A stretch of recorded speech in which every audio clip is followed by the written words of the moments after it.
How do you negotiate with cash buyers? I go with the other person because I just don't want to deal with that type of personality in my business. But don't be stupid either, and don't be greedy.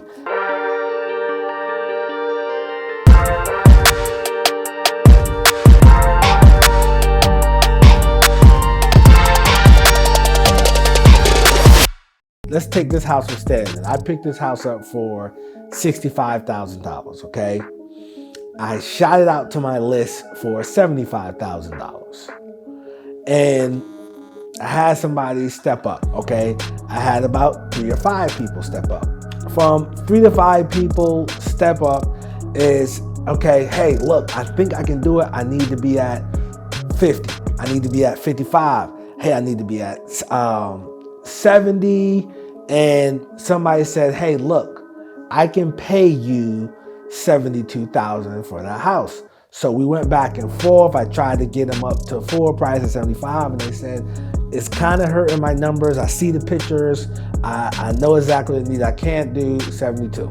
So I sent them to the house and gave them the lockbox code. They went to look at the property and said, yeah, I can make this happen at 72,000, which is my final offer, right? So what I did was I said, wait, okay, can you do 74? No. And they were firm on their 72 number, but they were the highest one. So in that case, what I did was I took it, okay? I took it, I said, all right, look, what is your entity? I'll send you over an assignment, and we were able to get the deal done. I had another house. The other house was probably worth about $160. We shot out to our list for $85,000. And people were coming in at 75, 80. We weren't getting no full price offers, right? So I said, hey, go look at the house. And they said, hey, I like the house. I want it. I can do 80. I said, well, we got multiple offers on this thing. No offense, but right now that's just not our highest number. They said, what is it going to take to get it done? I said, if you come in at full price, I can let you have this thing. Okay. So they said, hey, I'll do full price. Let's do it. So it's kind of a negotiation tactic. Some people do the hey, put your bid in type of thing. I don't do that. I don't do the bidding situation, the eBay wars. I know some people teach that, and that's what you do in your business. That's totally fine. The reason I don't do it because I'm a cash buyer and I get pissed off. You tell me how much you want for the house, and I'll let you know if I can make it. So don't be afraid to negotiate with these cash buyers, and don't be afraid to fire cash buyers. Don't be afraid to take somebody off your list. Like when I was newer, I went through that where they would try to dictate me around. But now I just say, okay, well, look, I just won't, do business with them. And some of those people will come back and say, oh, okay, look, man, I apologize about earlier, but I can do this number. All right, whatever, and I still might not give them the deal because if them and somebody else is giving them the offer, I'd go with the other person because I just don't want to deal with that type of personality in my business. So don't be afraid to fire cash buyers. Right now, we are in a seller's market. If you're in a major city, you're in the seller's market, so there's no shortage of cash buyers. So you don't have to let them dictate you. And make sure you say, hey, look, at this offer, you're paying all closing costs. You're aware of that, right? So, make sure you throw that in there. But as far as the negotiation, it gets better with time. You definitely have to practice. So it's going to come with experience. With more experience you get, the more confident you're going to say, hey, look, that doesn't work. Now, in cases, if you got a house, you're trying to sell a house that's worth 110, you got it for 70. Everybody's coming in at 50. The negotiation is not the issue. You got the house too high.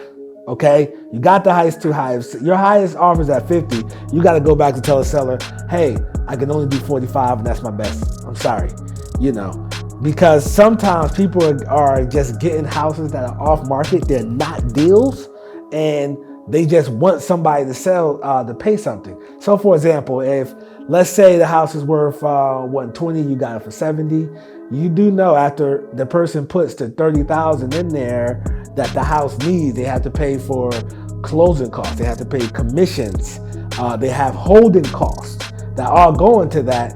And no one wants to flip a property to break even, okay? You want it to be worth your time. But as far as back to the negotiation tactics, man, just be confident. Don't be afraid to say, hey, look, I'm at 75. Hey, okay, well, let's hold off on this thing. Let me see if I got some more offers coming in. Because your offer is not really working right now. We'll get back to you tomorrow. If they say, well, look, you got to make a decision today or don't contact me. All right, hey, man, have a nice life.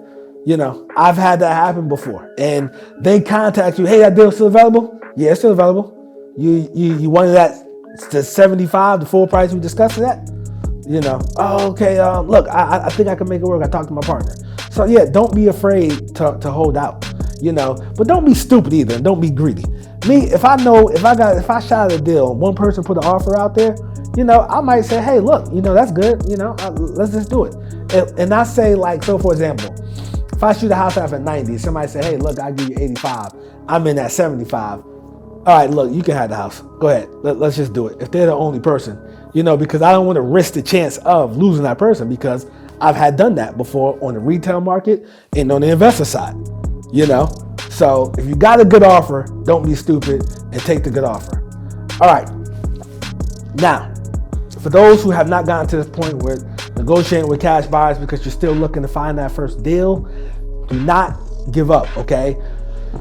Look, I know it's hard, but the things you do when nobody's looking, that's the stuff that counts.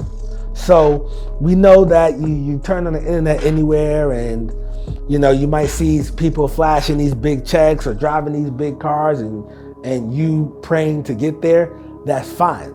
But just always remember the things that you're doing today is going to dictate how your future will look tomorrow. So just keep that in mind. Right, so be sure to like, comment, and subscribe on this video.